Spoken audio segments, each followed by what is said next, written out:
السلام عليكم ورحمة الله وبركاته. ازيكم يا شباب؟ عاملين ايه؟ كل سنة وانتم طيبين، رمضان كريم عليكم ويا رب يرزقكم الخير دايما يا شباب. قبل ما نبدأ الفيديو ما ننساش نصلي على النبي. بسم الله ونتوكل على الله.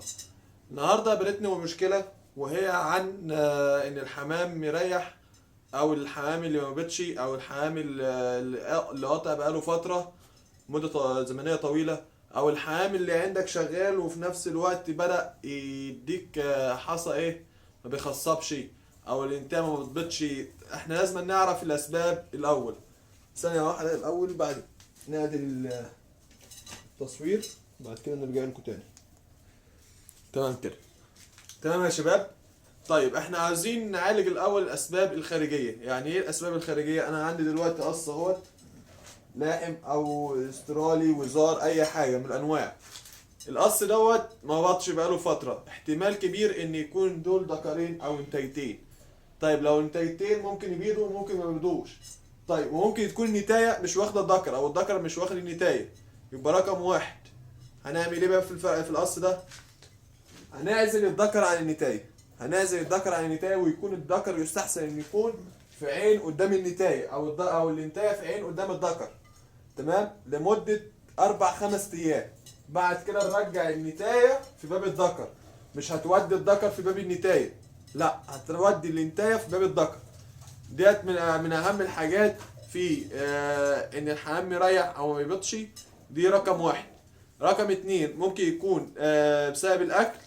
فهي لو بسبب الأكل هتقلل من الجريشة اللي هي الذرة. الذرة ديت برضو بتعمل دهون على الموبايل، ولسه هنخش نتكلم فيها.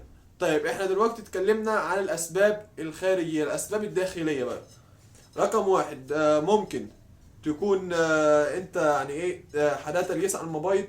يعني ايه تريس على الموبايل؟ يعني دهون على الموبايل. تمام. عنجود البيض فيه مشكلة. ممكن يكون حدا ديدان. تمام. طيب انا عاوز احل الحوار دوت، اعمل ايه؟ يعني عاوز احل الحوار دوت واعمل ايه؟ هقول لك يا سيدي، في علاجات بشري. في علاج بشري وهو الاوميجا 3 بلس، وهنشوفه معانا دلوقتي. اهو تمام كده يا شباب، ظاهر الاوميجا 3 بلس، شايفينه؟ ده الاوميجا 3 بلس. تمام. الاوميجا 3 بلس دوت فيتامينات ونقص للكالسيوم اللي عند الحمام. تمام. بيفيدهم لو القص مثلا بايض او بيحضر العيش، كمان ممكن تديها له. تمام، تديله مثلا نص سنتي في الفم، نص سنتي في الفم.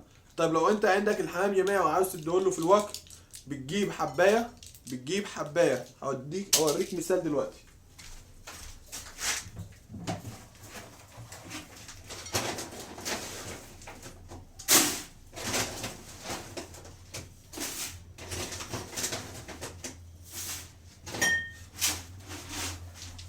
ولا افترض مثلا ان دول الحبه الاواكل اللي احنا بنكلفهم من الحمام.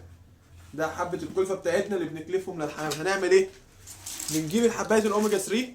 بنجيب حبايه الاوميجا 3 ونقص كده ونقطعها، او ببوس ابره، او بدبوسه، او باي حاجه، ونكبهم على الخلطه بتاعتنا او على الكلفه بتاعتنا. وبعد ما نكبهم نعمل فيهم ايه؟ نقلب الكلفه بتاعتنا، نقلبها.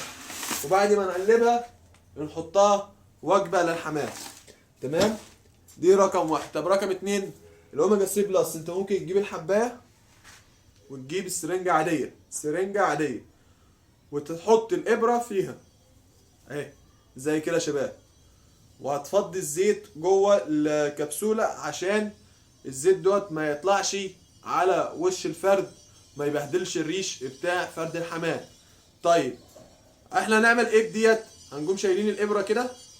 تمام كده يا شباب.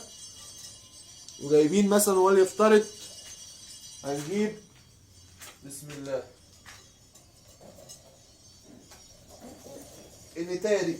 النتايه ديت هتنزل الحصى دلوقتي، البيضه التانيه هتنزلها. طيب دلوقتي حالها نقص كالسيوم او فيتامينات، لقينا باضت. تمام. بتقوم جايب بقها كده وتدخل السرنجه جوه. السرنجه تدخلها جوه في الفم كده يا شباب. تمام.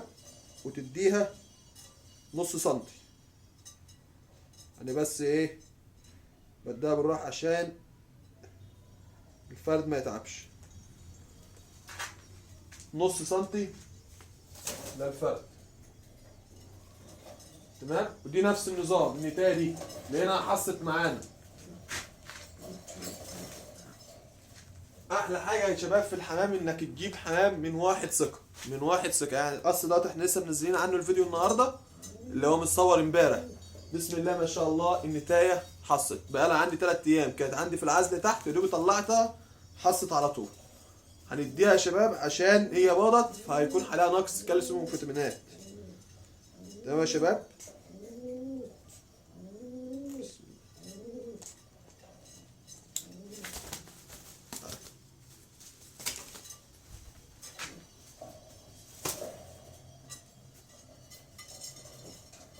ادي النتايه كده عملنا معاها عملي. طيب ديت كده هداني ماشي معاها لمده 10 ايام. انت المفروض قبل ما تدي الاوميجا 3 بلس دوت بتجيب مثلا 5 سم او سنتي في الفم، زي اللي هو خل تفاح في الفم على طول مباشر، سنتي في الفم المباشر لمده 5 ايام. بعد كده بتبدا بديت نص كبسوله، نص كبسوله في الفم المباشر لمده 10 ايام، لمده 10 ايام.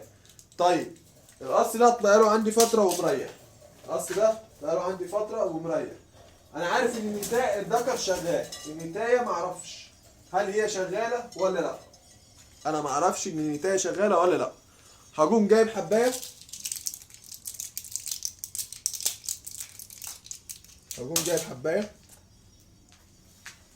حبايه يا شباب، ومديها في بق فرد الحمام،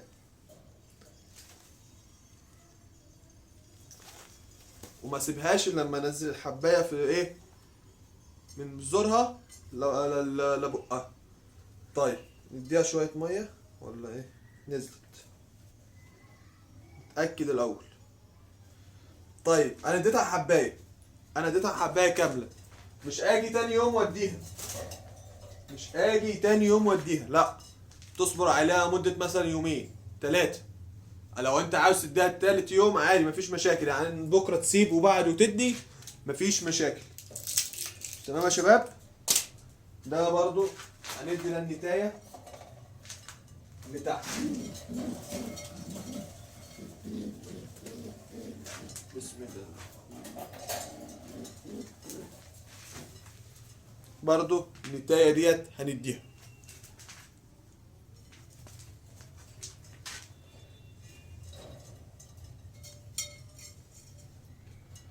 تمام يا شباب. كده انتوا عرفتوا دلوقتي طبعا الاسباب الخارجيه والاسباب الداخليه للحمام العطال، او للحمام اللي مريح بقاله فتره عندك وما بيبيضش، او الحمام اللي بيخصب فتره وساعات لا، يعني كان بيخصب عندك ويجي ده انه يرمي لك حصى مش مخصب. تمام.